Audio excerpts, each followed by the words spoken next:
All right, thanks for joining us. We're on part 3, the final part of the mini-series about microsystems, or is that a micro-series about mini-systems? The small hi-fis. We've looked at one from 1979 and one from 2003. Neither of those really worked out particularly well, I'm sure, to the frustration of a large part of the audience. Now, the 1979 one, I'm going to keep playing around with that one behind the scenes. The 2003, if you saw the previous video, you'll understand why that one's a bit of a write-off. I'll put links to both of them in the video description. But it's just a reflection on life. That's what happens when you buy old hi-fis. This time, we're going to be looking at a new one. So we're going to see what happens when you buy a new micro mini hi-fi system. Let me just show you this one here, if I can lift it up. It's pretty heavy, actually, and it doesn't quite fit on the counter. There you go. The reason this thing is so large is because I got the system and the speakers. The speakers are optional, but I believe there's a mode in the hi-fi where you can optimize the hi-fi to work with the speakers. So I thought I'll get the whole set, just like I did with the previous ones, and just like the one from 1979. Yeah, if you put your own speakers with it, you get a better quality sound, but I'm just showing the official setup, and of course you'd build these things out a little bit to your own specifications. So this one is from Denon. There are still quite a few of these systems on the market, not as many as there once were, of course, so it's kind of slim pickings. This, I believe, is Denon's most recent one. It's been on the market a couple of years now, and the official price for this is around about £600 on the Denon website, and I got it for £430 in a sale, and that's what attracted me to it. Now, that is including the speakers. You can get it quite a bit less than that, usually about £100 off, I think, if you do without the speakers. But there we go, that's what we're going to be looking at today. A brand new one, new in box. Surely this one can't go wrong. Let's find out. Right, so those are the speakers, SCN10s, and this is the unit itself, the RCN11 DAB. Of course, DAB referring to the fact it's going to pick up DAB radio here in the UK, as well as DAB+. Different models, no doubt, sold around the world with different capabilities. Network CD receiver is really what they're calling this, more than a micro hi-fi now. So we've got a CD player and then lots of connected type of stuff as well. Now, it mentions on the front here, two-way matching speaker system for the CEOL N10. I've got the N11, but it's just a slight upgrade. It looks identical on the outside. Congratulations, now it's time to experience quality sound. They got a fair weight to them. They're all right, those. Binding posts, base port, 6 ohm, 60 watt maximum. And we got our speaker cable included as well, and some stick-on rubber feet. Yeah, these fronts are bonded to the rest of the unit, so there's no removing those, but I do think they look quite neat anyway. But we've seen speakers before, enough about those. Let's move them out of the way and have a look at the main unit. Okay, well, first impressions, it doesn't weigh very much. I think it might even weigh less than the speakers, but just look at all these logos on the front. Yeah, a lot of logos, but then again, quite a bit of duplication. If you would just have one logo that said it does streaming music, then that would cover off Pandora, Spotify, Deezer, Amazon Music, TuneIn, SoundCloud, Napster and Tidal. I don't know what AWA is. DAB Plus is, of course, the radio standard. And then we've got the Google and Amazon Assistants, high-res audio logo. This HEOS thing is the Denon multi-room system. If you had other compatible devices in other rooms, they could all talk to one another and play the same thing over each other's speakers. Works with Apple AirPlay, I believe it's AirPlay 2. I don't think the Bluetooth standard is a particularly clever one. It's not like aptX HD or anything like that. It's just a basic one.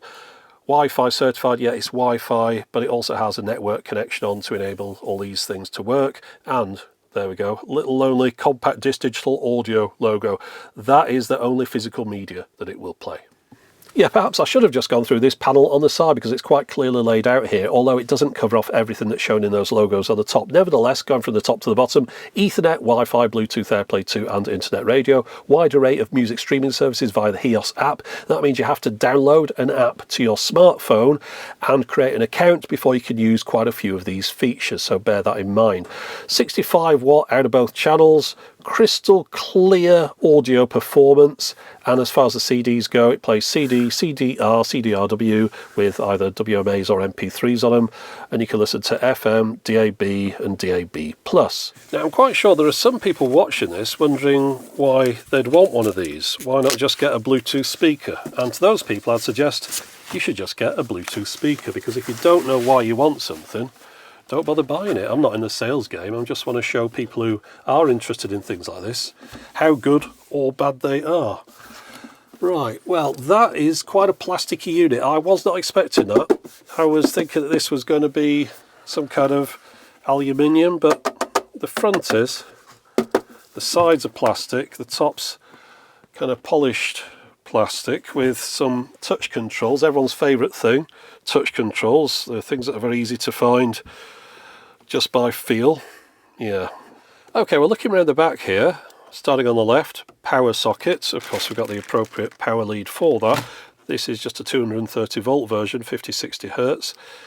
We've got our binding posts here. Well, sort of. They're spring-loaded binding posts. You put your wire through there once it's in that position, and then it pulls back on the wire and holds it in like that.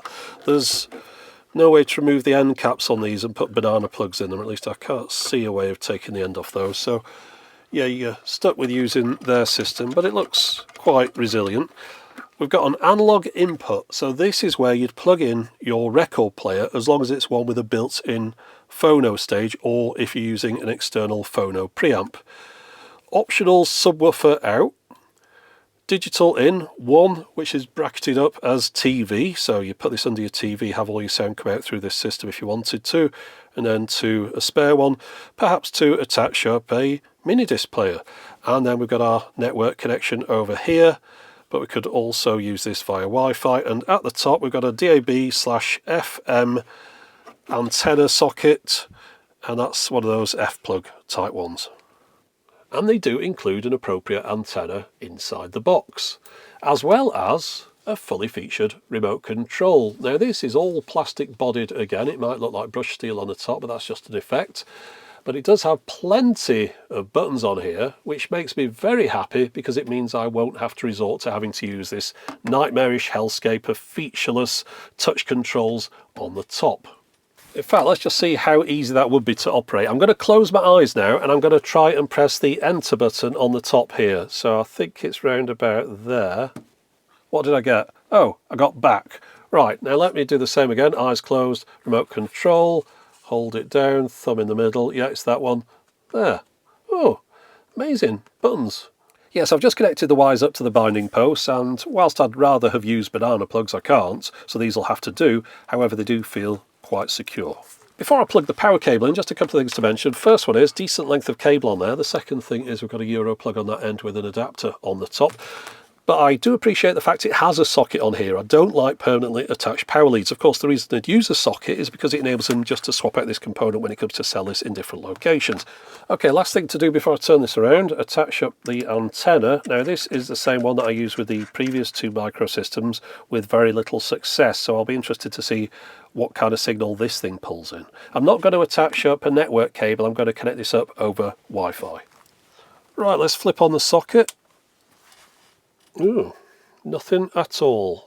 Not even a light. Let's press on and see if anything happens. Ah, there we go. That's a bit worrying for a second. Okay, so I've got some options. I was just going to go straight to the remote, but let's try using these controls on the top. So let's have a look. English. Enter. Yeah, you really got to follow where your finger is, not press the wrong thing. But we're setting up now. We've got to find our network. Use your Apple device if running iOS 7. All right, well, let's try that then. Rather than going through a screen on here, entering your Wi-Fi password one character at a time using the on-screen keyboard, you can just get your password copied across from your phone to the device. Okay, so with that working, let's click on Next. Setup complete. New firmware is available. And while that's going on, I think I'll have a bit of a break, have a coffee, and we'll come back to this later on. Yeah, if I wanted a full immersion in the 21st century micro hi-fi experience, I'm certainly getting it at the moment because I'm sitting here watching this slowly update its firmware.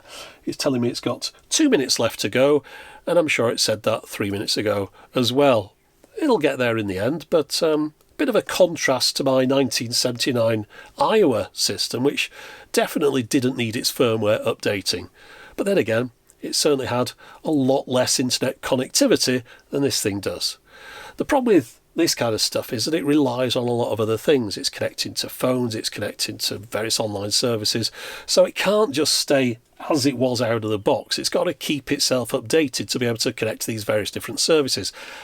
The only issue with that is at some point in the future there'll be no new firmwares for this, and then whatever it's supposed to connect to probably won't work anymore. But then again, the things it's supposed to connect to will probably have disappeared as well. So it's all a bit ephemeral. Oh, I think we're nearly ready.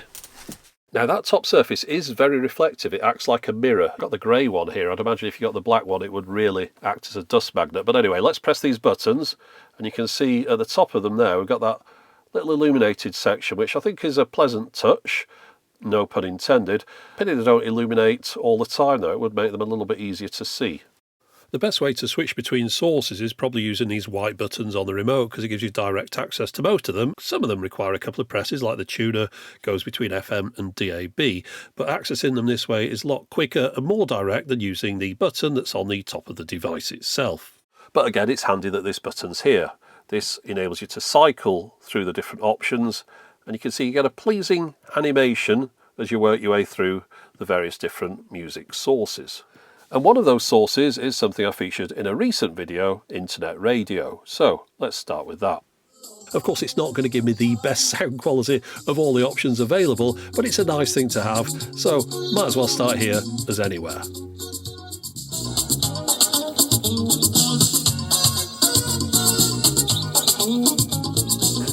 Tú eres mi verdad, tú eres mi amigo.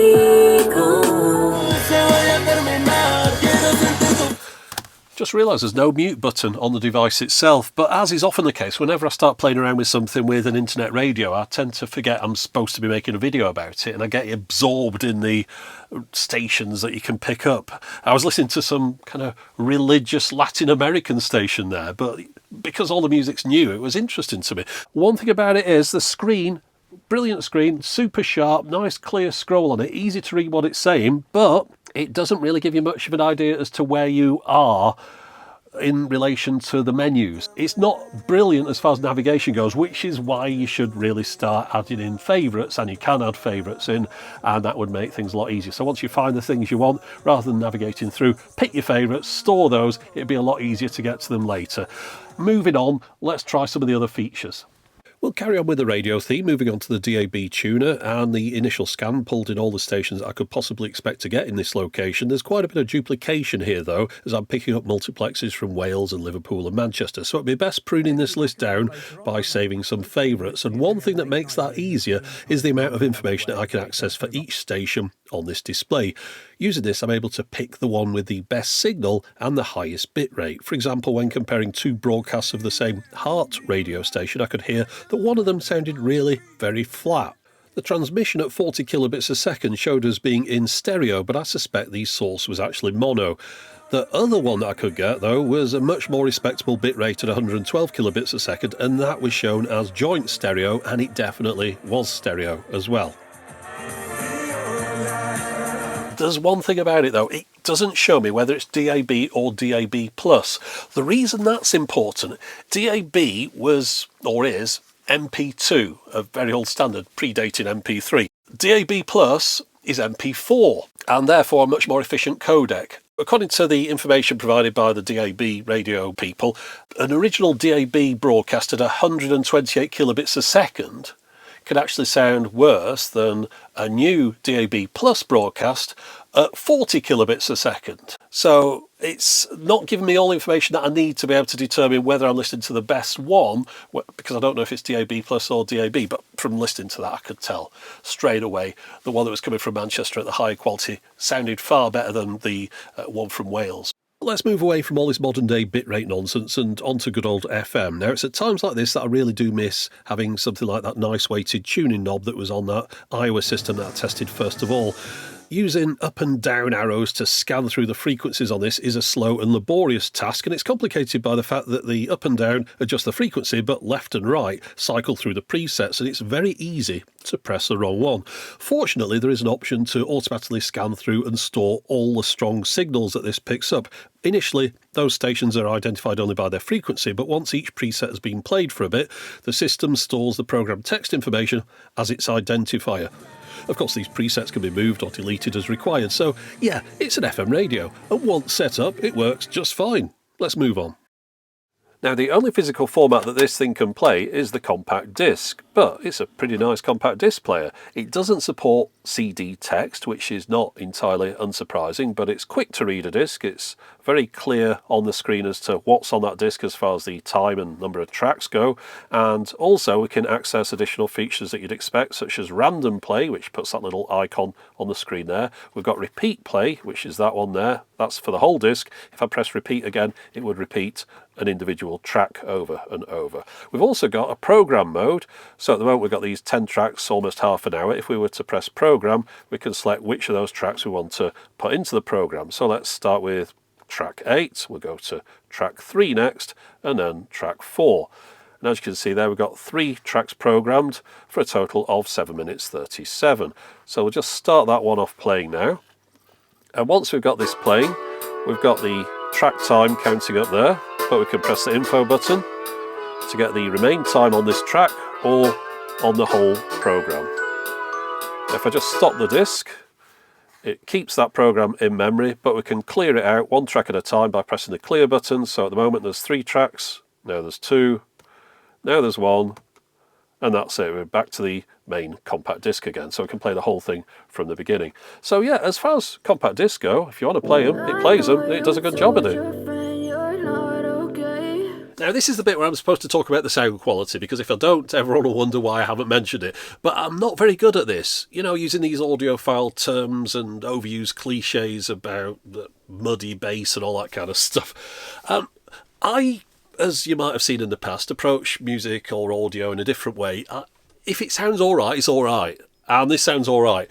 But to broaden it out a bit more than that, if I notice deficiencies, that's where things get to me. If I notice it sounding kind of muffled or tinny, boxy, there's something wrong with it. No, nothing. I can't pick a fault with this.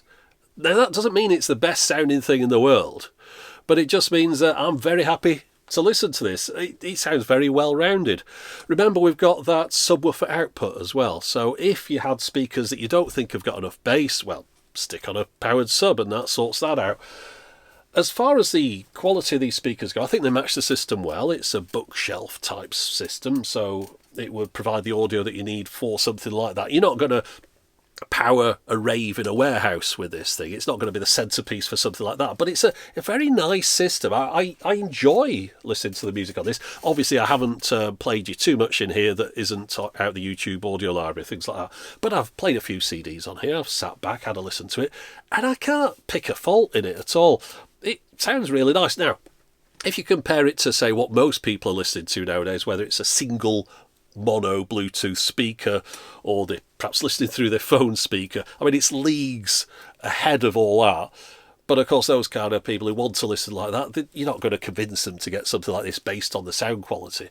But if somebody wanted a replacement small system to go in the house, they just wanted to play CDs and stream a load of stuff to it, I don't think that they'd say that there was anything wrong with this at all. I can't imagine anyone would buy this and go, oh, I don't like the sound. You know, it's a very decent sounding system. It kind of sounds exactly how you'd expect something of this size to sound, but without any issues that I can pick up at all. Very nice.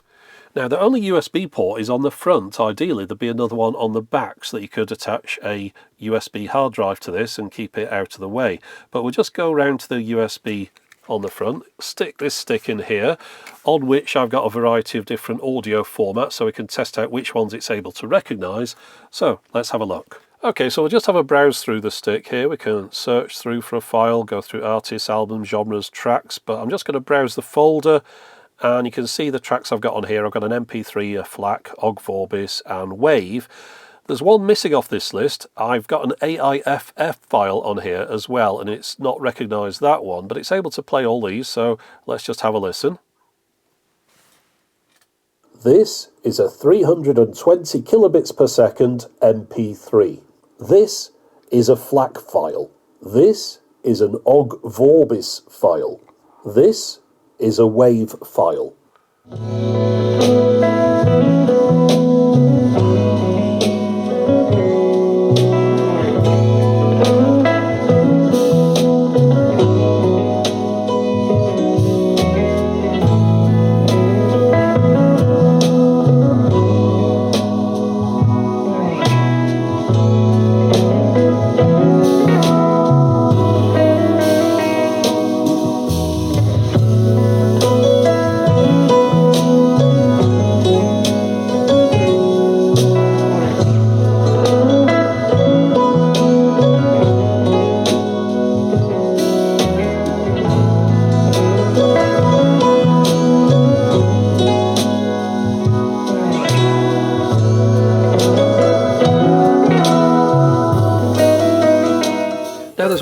feature that I would consider to be standard that I've noticed is curiously missing from this device, and that is the ability to skim through an MP3 track that is currently being played. For example, if I wanted to listen to a section on this track that was around about a minute from the end of it, I'd just have to wait for that section to come around. I can't fast forward to get there any quicker. You might think that pressing the buttons on the top here would skip around, but if I was to press the right hand button, that would jump to the next track in sequence. If I was to hold it down, that would also jump to the next track in sequence. However, on the remote control, as well as the track forward and back buttons, below there we've got rewind and fast forward. So if we were just to hold one of those down, you'd think that might do it, but no, the track just keeps on playing at its standard speed, which isn't such a big deal when you're just listening to a normal MP3 track like this. More than likely you want to listen to the whole thing from the beginning to the end, but just imagine you've got one long recording on an MP3, perhaps a bootleg concert that was an hour long or so, and you wanted to listen to a particular section of it that was somewhere in the middle. Well, the only way you're going to get to it on this is by listening to the bit that came before then, which I think is a little bit weird. Actually, that's got me thinking, I wonder if this HEOS app enables me to do that. So it shows me what's currently being played, and I can see I've got volume, track forward and back. Yeah, no fast forward. Can I drag that? No. Yeah, so it's the same on this, I'm afraid. If I was to hold that down, will that do it? No. Yeah, weird that, isn't it? See, we're on to the next track now. I think this gets me on to talking about the app, so let's have a bit of a play around in it. Could do with a bit more colour on here, or at least some separation between what's a streaming service and what's a function of the unit. For example, we've got CD down here and tuner inputs, USB up there. Then we've got history and favourites mixed in with the middle of it. But if we just look down the bottom here, if I go on that one, we can see it's picked up the fact I've got a Denon home theatre amp downstairs, which I can control from this. But that's the unit we've got here, and it's saying no disc, which is of course what state it's in at the moment. So let's just pop a disc in here, and I just want to show you something, because we'll pop Paul's Boutique in, and this will appear on the screen in a second, hopefully. There we go, it's finished reading it. We've got track 1, so we could start playing that now. I don't know if we can do it from there. I think we'd have to go into this part of it. There we go, the CD section. So we've got our CD controls here. Notice this big square with not a lot going on. I would have thought that would be populated with the album artwork. And if you think that's asking a little bit too much, it isn't, because when I put this same disc into my car stereo, that pops up immediately on the screen with the artwork, as does pretty much any other CD I put into it, as long as it's a recognisable one. But yeah, we can play our CDs from here, and it will play it on the unit itself. Right, we'll stop that there. So we've got access to our CD player. Here we've got this section which enables us to change those sound settings we saw before, the exact same ones. As far as the EQ goes though, that's just the bass and treble. Right, so you can see what I'm doing here is reflected on the unit itself. If I just press stop on the CD or move through the tracks, it's very responsive. And we go into the different music options. If we were to select the tuner here, we're going into the DAB radio at the moment, and we can swap that over to the FM by pressing that. If we just go back here, we can choose an input. We can go to the analog input on the back. So really, I can see what they're trying to do is just to get you to use this interface here. The fact this has buttons on it is largely irrelevant. You get a nice remote, but really they're probably expecting most users to be buried in their smartphones, as with everything else. And you only need to come over to this unit when you need to swap over a CD. Everything else, you're just activating through the application. Since the app identified that I've got a HEOS-compatible home cinema amp on the network, I wondered if I could play a CD on the hi-fi and have the sound come out through the home cinema. The answer is no. While you can group items together and control them all as one, it won't send audio around the network. So when the two things are joined together, the CD option disappears from the bottom of the screen. As an experiment though, I pressed play on the CD player and that resulted in the group that I created getting separated out again. So yes, you're restricted to using common features that are present on all the devices. Now, the only streaming music account that I've got is Apple Music, and the only reason I've got that is because it's part of some kind of family plan bundle thing, and it's something the missus uses. I do have Amazon Music, but again, only because it's bundled with Amazon Prime, so perhaps we can try playing something from here. I'll just go into charts because I think what it can play through the Prime membership is quite limited, so let's just pick a song off the top songs list. Of course, I'll have to mute this. Yeah, so this does show the artwork when it wants to, when it's using the streaming services. It's just weird how they didn't incorporate the ability to show it from the CDs as well. But obviously you're not just supposed to sit here looking at the screen on this thing, but it does seem a bit weird when you go from that onto CD, which if I could get to it, it'd be nice. There we go, CD, and you're just looking at this black square. I best pause that there, but yeah, really appreciating the stereo on this. A lot of things nowadays, surround sound, 360-degree mapping, or just a single speaker where everything comes from the centre. But actually sitting between two speakers, playing something in stereo that's very much mixed for stereo, with that in mind, it gets you to appreciate the music in a way that those other systems don't. And I've really found myself getting a little bit lost in the music here during some of these tests, just sitting and kind of properly listen to it in a way that I haven't perhaps for a while because I've been using other systems. So yeah, that's something this definitely brings to music that a lot of the modern systems have kind of forgotten. Just plain old stereo, being able to have one speaker over here, one over there, space them out as much as you want in your room and sit in the middle of them. But one thing I will mention it doesn't have on here is any kind of clever EQ modes. You know, with some of these things in the past, you'd have had disco and hall, rock, pop, all that kind of stuff. And none of that in here. And as far as EQ goes, you've got bass and treble. Now, a lot of people say, well, good, those things were rubbish. And yeah, they kind of were silly, but there was a playfulness to them. And sometimes you might find there's one you like. I mean, I've got a graphic equaliser downstairs with some presets on, and it's got a rock and a pop. And I do like listening to music through those options sometimes, depending upon the music that I'm playing. It's nice to have that kind of option. Another thing that older systems would have is a wide option sometimes, like a wider stereo soundstage. Engage that, it makes it feel like the music's further apart. Now it does that through delays and things, and it's very artificial, yes, but again, in the past I've enjoyed that with some tracks. I've enjoyed sticking the wide or enhanced stereo mode on, and it doesn't have that in here either. It's very serious. It's like a serious system, this one. Not much playfulness going on at all, really.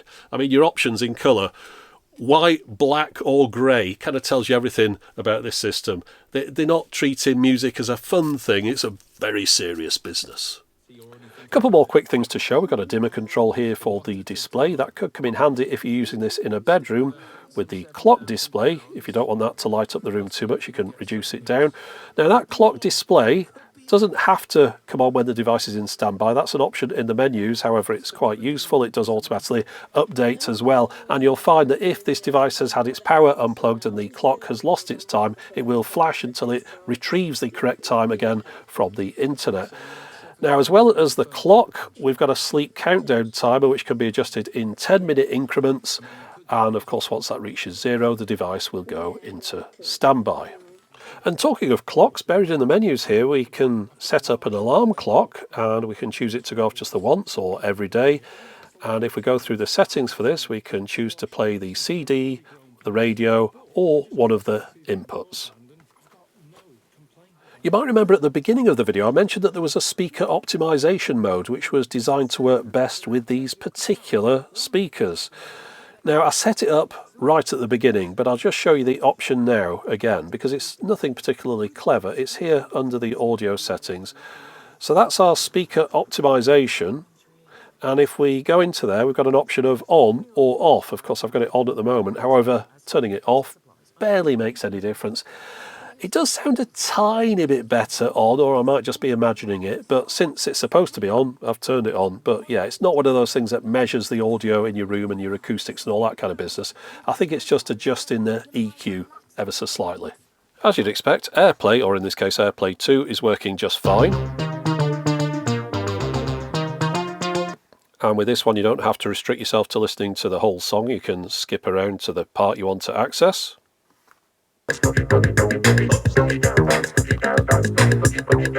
And you don't have to restrict yourself to just using the phone interface, because the remote control also activates this as well. I wanted to see what happened if I plugged my Walkman into the USB on the front of here, see what files the Denon was able to read, if any. Well, it can access the music that's on here. There is a bit of a caveat though. If I go through the menus here, I can go through the various folders. However, I can only access the ones that are on the internal memory, not the ones that are stored on the micro SD card, which is a bit of a shame because that's pretty much where I put all the music. Although there are a couple of demo tracks that are included on here, and this one, for example, if I play that now, you'll see that it is a DSF file. That's a direct stream digital high-res audio file, so it's able to play that format as well. But yeah, a bit of a restriction. Only your internal memory is able to be accessed. Not something many people would want to do, but thought it was worth testing. Okay, for completeness, I'll find out whichever one of these I haven't spoken about and just say a couple of words about it, just in case somebody says you didn't mention, so let's see what I didn't mention. Playlists, I haven't created any of those. USB music, we played those. Music servers, I haven't got any music servers on the network, so I can't use that function. And then we've got the various different streaming options up here. This phone, or iPhone I should say, will allow me to access the music that's on this phone. Surely there's a way to skim through this. Let's just turn the sound down. There must be some way of doing this. No, it just doesn't let you fast forward, which is weird, isn't it? So I think we've pretty much covered everything there, apart from favourites. So let's add a favourite in and see how that appears. Right, so as far as favourites go, we've got two buttons on the remote control here, add and call. I presume that's recall a favourite, add a new one. If I press add here, not a lot is happening, so let's press call. And that is popping up.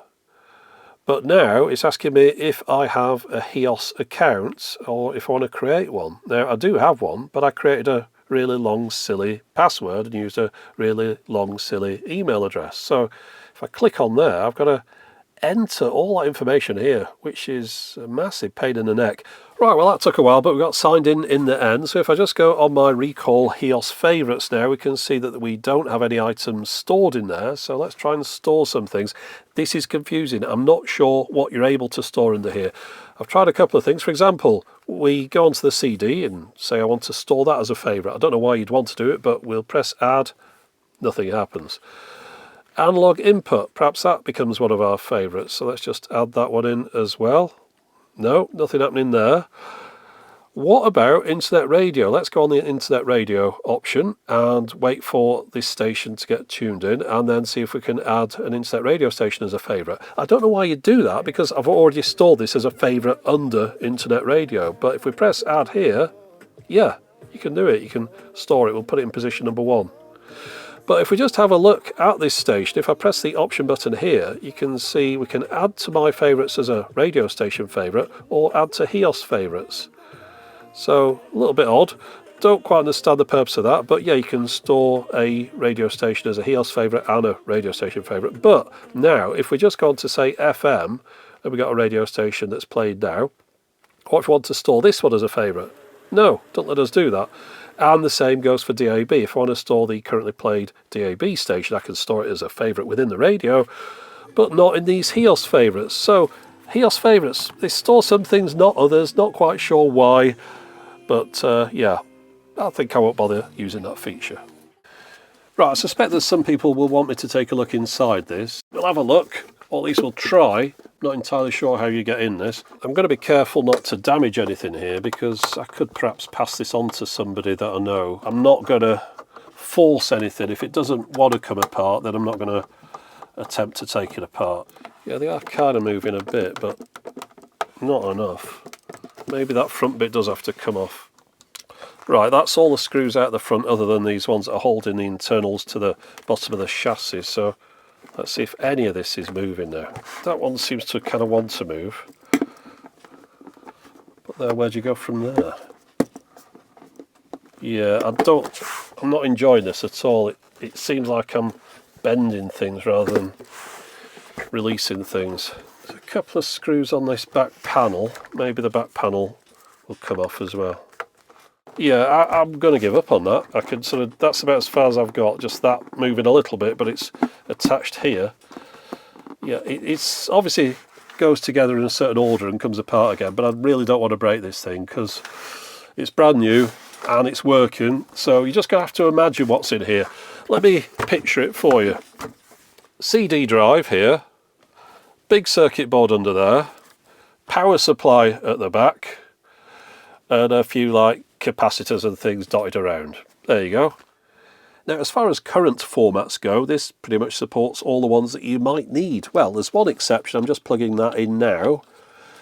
So there we go. We've got it plugged into the analog RCA inputs. But while I've got this back panel on display, I just want to mention we've got the two optical digital inputs. The top one primarily for using from your TV, but you can use it for something else as well. So you could perhaps plug a mini disc in here, maybe a DCC, but it's all inputs. If you want to get a recording out of here, you're pretty much stuffed. They've cut off that loophole. So all the other devices I've shown all enabled you to get the audio out of them, record them onto cassette or onto mini disc or even a DAT or a DCC or anything that you attach to them. With this, not so much. You can attach things up to the headphone output on the front, but that's far from ideal. So they've pretty much cut off that loophole here. The music industry got its way. This is a music consumption device rather than one that you could use to steal music.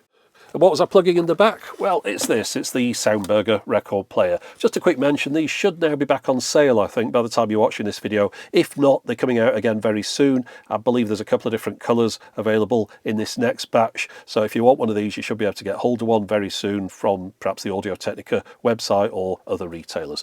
But by adding this record player on, I've now covered off pretty much all the formats that you might need in the modern age. We've got our record player, we've got our CD player. So we could get any new releases that come out on either of those two. As far as cassettes go, yeah, we haven't covered cassettes here. Any new cassettes, they're kind of novelty releases, collectible type of things. They're not really serious. They don't have Dolby, they don't have chrome tape. But yeah, as far as proper releases go, you can get decent new records, you can get decent new CDs still. So we've covered off pretty much all the formats there. Let me just stick a record on this. We'll just have a quick listen through that analog input, just check it's working properly.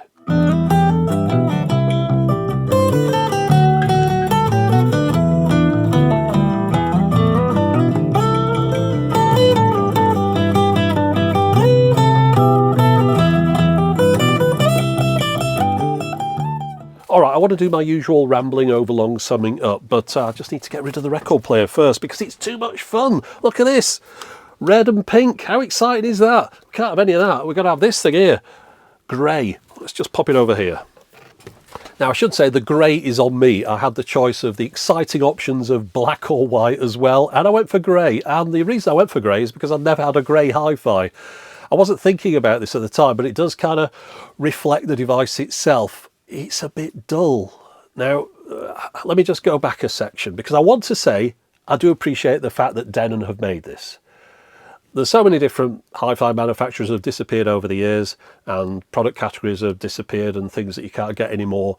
But it's just a sign of the times. I mean, this has a CD player in it and nothing else because that's pretty much what you'd expect it to have. It's not going to have a mini disc or a cassette deck in it anymore because most people wouldn't want those, and even if they did, you couldn't get a new mini disc mechanism or a decent new cassette mechanism that would fit in a nice sleek unit like this. So yeah, it is what it is. The thing is also it performs very well. It does all the functions that you'd expect it to do, and it's able to perform them, I'm not going to say with aplomb, but to a satisfactory level. And there's nothing really that I'd pull it apart on. I'd prefer a sort of bigger screen with more stuff going on and a clearer layout to some of the menus, and there's a few little nips and tucks, but as far as being able to play all these formats, yeah, it does it. But where's the emotion? That's the thing. The other two devices I've shown, I can imagine myself looking at those back in the day, looking at them in a shop window and thinking, oh, I'd like that, that's nice that. Would anyone look in a shop window at this thing and get excited about it? Whether it's in black or white or grey. I don't know if they would anymore. And that is part of the problem. But this is what people want. People don't want frivolity and silliness anymore. But back when that early 2000s microsystem was out, a load of different ones with kind of bouncing text showing on the screen, or little animations that played while you were playing music, or multicoloured backlights and things. And you might think, oh, that's all silly. We just want to play music. And a lot of people do think like that. Over the years, I've shown things that have bouncing graphics and music and all that. They say, why do you want to look at stuff when you're playing music? Well, don't worry, you've got your wish. You've got this. This is what it looks like now. Now that you got your wish and you got rid of all the frivolity, all the silliness, all the kind of fun, you're left with this. And you're left with a thing that just plays music, and it does it fine, and there's no issue about it. But it's not attracting me at all to it. It leaves me cold. It leaves me feeling a bit sad about the whole thing, in fact. It's weird, isn't it? The other two didn't work. And yet those ones didn't make me feel very sad. This one, somehow I feel sad about it. It's like, oh, is this what we've got now? This is where we've got to. But maybe that's just me. Look, I've lived through all the other stuff, so I've seen what we've had and now what we've got. To somebody new looking at this might be an attractive proposition. And yeah, if you want a new system and you've got like a little bit of space, you want a nice little bookshelf system, yeah, it's nice. It works. It's fine. It sounds good. But it's just not really all that desirable, is it? But yeah, I'm glad they're still making things like this, because in a few years they won't be doing, and then this will be a collector's item. But yeah, I think I'd best leave it there, because I've said my piece. It's good, but it's just not me. So that's it. Anyway, that's all I've got for this one. That's it for the moment. As always, thanks for watching.